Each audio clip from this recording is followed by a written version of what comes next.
Well, Oliver, welcome to Us Weekly. Yeah, it's so good to have you here. I'm excited to be here. Yeah, blending in nicely I know, with the decor. I didn't plan this, but I wish I claimed that I did. Congratulations on such an amazing season, and what a ride it's been. Yeah. A long ride. Ride. We've been up and down on this ride for a time now, and no, I'm really happy with everything that season 8 turned out to be. So I think everybody's really proud of it. Really proud of it, and so many twists and turns, especially with this shocking death. I mean, when you were all at the table read, what was that moment like? Was it just like silence, being like, I can't believe this is actually happening? So our show most certainly does not do table reads. Okay. So all right. but I'm sure that would be the Right. vibe, yes. But no, we were called individually by our showrunner, and he kind of said, listen, I'm going to kill Bobby. And I think everybody had differing reactions. I think some of us responded with loud, what do you mean? I fell to silence. I was, pretty stunned by it, and it's a big swing, and big change for the show. Yeah. What was your first conversation with Peter like then after that? So I hadn't seen him in like a week beforehand because we were, I can't remember what the episode that we shot before was, but we were quite segmented. And then I also didn't see him for maybe another week afterwards. Okay. And kind of in a group text, I did, myself and Aisha reached out in it and said, so, ... And he just said, let's talk when we see each other in person. Okay. He didn't want to do it by Sure, text. yeah. And, we had a nice embrace, and I said, you good? You okay with it? He said, absolutely. This is what happens. And no, he's doing great, and I thank him for all the time that I've spent with him over the years and all the things I've taken from him, lessons learned, and I look forward to continuing the friendship that I know will continue. Right. Has it hit you yet, though? Yes. I think it has, because we've made 3 or 4 episodes now since, and he's popped into them. In the episode 16, 17, he makes an appearance, but it's not the intensity of which we would usually see each other with. And, actually, I say it's hit me. I think it will probably hit me again when we come back for season 9. Right, of course. And it's like, oh, he's not here. He doesn't come here anymore. Right. I think that's when it will maybe really settle in. Sure, because it feels It's permanent different now. Yeah.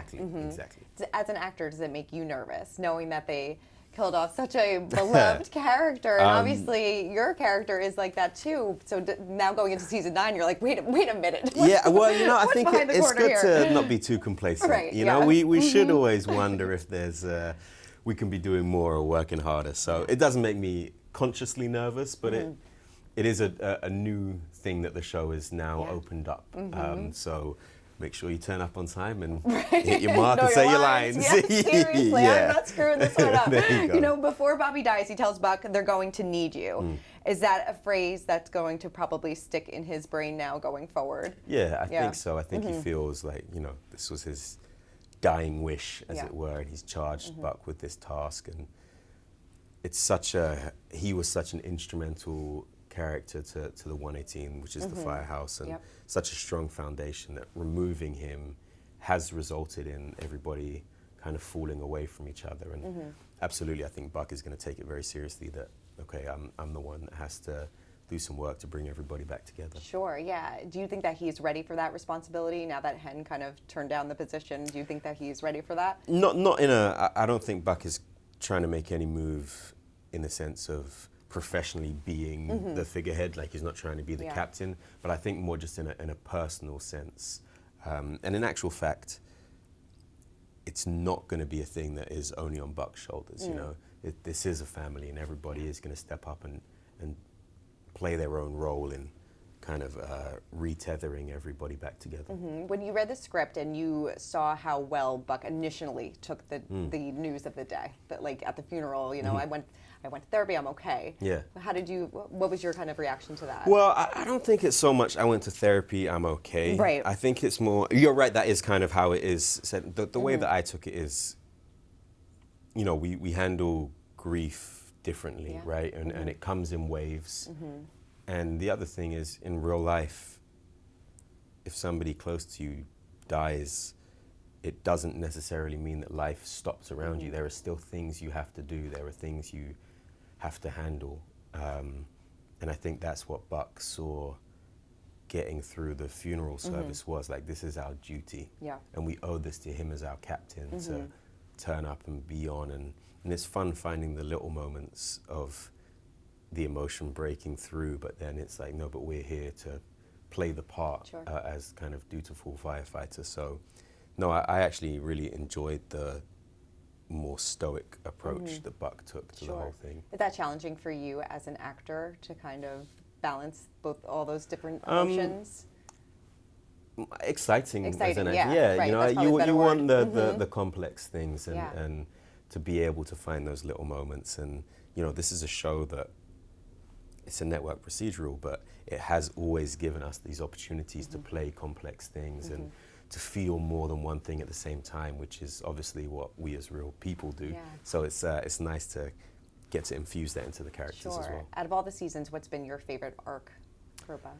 I think for many reasons, kind of in season 7, we played this coming out arc for Buck, and he uncovered this kind of new side of himself that has always been there, but he didn't quite understand yet. And I think that was just a really, I mean, it was fun for me to play through, but I think it, in a kind of grander sense, had really high importance and meaning for people. So I think it was a real kind of gift to me as an actor to get to be a part of that. Yeah, I'm sure you probably almost felt like a responsibility to play this character the correct way, which you do so beautifully, but I'm sure like a lot, maybe like a lot on your shoulders too, in a sense, maybe. No, absolutely. I think the key for me was to really try my best to not feel that though. Right. Because yeah, you don't want to get in your head then. Yeah, I don't want to get in my head, and I also didn't want to, like, I don't know, place more importance on myself. In the sense that if I just play this as honestly and as authentically as possible, then that's real representation, you know, and that will speak to more people, and they'll be able to see themselves in the journey rather than self-nominating myself as some spokesperson or representative. Instead, no, just play the character and let the character be what he is to people, and let them relate on their own rather than me placing that kind of importance upon myself. Yeah, I'm sure you have so many people reach out to you though. Yeah, definitely. No, it's been lovely. I'm sure. And all kinds of different messages, you know, even as specific as firefighters saying, I'm a firefighter and I came out later in life, or I'm a firefighter and I'm still in the closet. And it was really amazing for me to see that, and yeah, that meant, it was very overwhelming at the time in the most beautiful sense. And it just made me know that we were doing something right. Yeah. Do you want to explore that side of Buck more in the future, you know, down the line, when it comes to dating and things like that? Yeah, absolutely. And I think one of the things that the show is really keen on doing moving forward is the character is bisexual. Right. And being clear in that it's that we've not said this is now a gay character, and really giving true bisexual representation, which I hope is something that we lean into in the future, and show how all-encompassing that can be and just what it means to Buck. Yeah, I mean, you know, people have always been, you've been asked about Buck and Eddie time and time again, and, you know, we won't kind of go down there, but do you feel like there should be or will be a deeper exploration between their friendship, possibly maybe something further into the future? Do you think that's necessary, or do you think that the initial denial to Maddie is kind of sufficient? Yeah, the kind of personal storylines got a little bit derailed by the death of Bobby. Of course, you know, when something like that happens, everything else kind of falls by the wayside. So I don't know if that will come back. I don't think Buck is lying in the show when he says, no, that's my best friend. I don't think he's intentionally lying or trying to hide anything. So yeah, I don't know if that will play again. You know, in the show, Eddie is, as we've seen, he's thus far, at the very least, been a straight character. So I don't know what else there is to explore, but luckily it's not my job. Not your job to do that. You know, we couldn't help but notice that Eddie and Chris end the episode on Buck's couch. Are you aware of like this couch theory that goes around? Do you pay attention to things like that? I'm aware of it. I wouldn't say I pay attention to it. Okay. I think there's a fine line between the two. But I do think it's great that people theorize so much and you know, infuse so much lore into the show. I take it as a compliment. Totally. Well, no, people are fully invested Yes. week after week. And I know, obviously, within this last few episodes that Eddie accuses Buck of being selfish in this episode. What was kind of your reaction to that? Why do you think that he did that? I don't think Buck is actually being particularly selfish in that episode, but I do understand it from the point of view of he has certainly been before. Yeah. And so I think Eddie is almost dealing with a PTSD, like his experience is that this is how Buck usually reacts. So there's almost an assumption that Buck is making it about himself again. And then add in the high emotions of grief and everybody settling back in, and his son is in Texas and he's bringing his son out. Like there's just a lot going on for these characters. Everything is heightened right now. So I think a kind of clashing of heads is inevitable when there's just so many emotions. happening. Yeah, totally. And I know that Buck has like a heart-to-heart with Eddie's aunt. What do you think he's going to kind of take away from that conversation? And how to implement that into the future? I think, I think she says something like change is inevitable. And this is a theme that has maybe come up for Buck a few times in the past episode. Obviously the losing of Bobby, but that you can't stop the change and that you have to find a way to just accept it and grow from it. And I do think that is what the show is doing with Buck here, is that there's an opportunity, unfortunately through the death of Bobby, but to mature Buck and have him move into Buck 4.0 or 5.0, wherever we are now. So we'll see what that iteration looks like, but I do think it's a push in that direction. Yeah, totally. What was it like shooting with Peter on that final day? Emotional. Yeah. Well, I tell you actually what was the death day was emotional.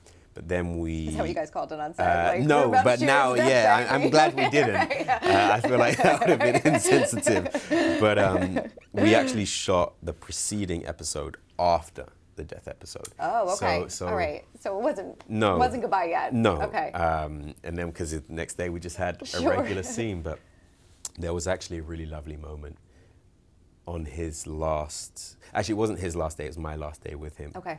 Where we just finished and, I went to take my makeup off or whatever, and Aisha went to get changed, and it just so happened that myself, Kenny, Aisha, and Pete were all coming out of our trailers at the same time. And Ryan wasn't working that day, and Arna Ruud was with us, and he had left. But so it was just the four of us, who were the four that started in the 118. And we hadn't realized, because the schedule is so, hectic and stuff is moving. And Pete said to us, "Do you realize that was our last emergency, the four of us?" And we just had a moment. We all embraced, we all cried a little bit, and just said, this was a really cool ride we took together. I know. I'm gonna cry right now. Oh my God, stop it. All right, next question. Did he take anything from the set? Did you give him? Yeah, did you give him any parting gifts or anything like that? I hope he did. I don't know what he took, but I hope he took some stuff on his way out. Definitely. Yeah. Well, we have a big finale. Yes. How would you kind of sum up this finale? I know you obviously can't tell us what happened, but what can you kind of tease? How would you describe it in 3 words? So I might give you more than 3 words. Okay, but all right. so 17 ended at this big explosion in the laundry room. We're just going to kind of be dealing with the fallout of that and this big building collapse, and we get to see the 118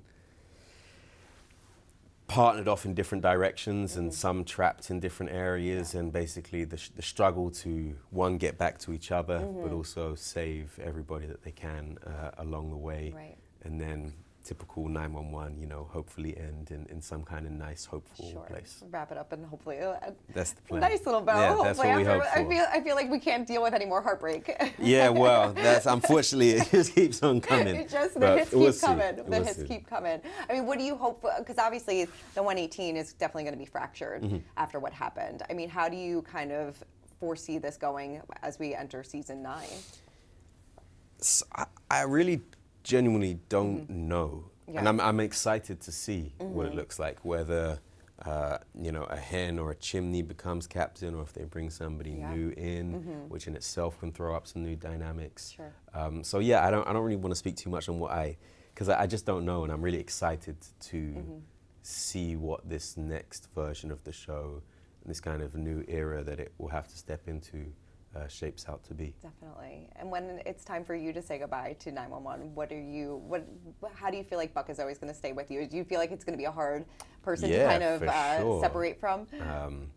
Absolutely. You know, I think anytime you spend this amount of time playing a character, the lines become blurred in certain senses. And I mean, the hardest thing will be for me, and I think with anybody leaving the show, would be like the personal connections that we've built over the years. And you see these people more than you see anybody else in your life. Yeah. And that intensity, to go from that level of intensity to then, you know, maybe nothing, is going to be difficult. Well, not nothing, because obviously we'll stay in contact and we'll see each other, but not to the same level that you do when you're working. So yeah, that will certainly be the hardest thing, not seeing the kind of family that we've created day in, day out. Well, I don't think we're stopping anytime soon. Hey, I'll take it. I'll take it. I hope so. Oliver, thank you so much for stopping by. I really appreciate it. Congratulations on such a phenomenal season. And hopefully, like you said, that we can not have spare us the tissues for this upcoming finale. Yeah, well, you can use them. You finish the box on this episode. We'll finish the box. All there you right. go. Thank you so much. Thank you. Appreciate it.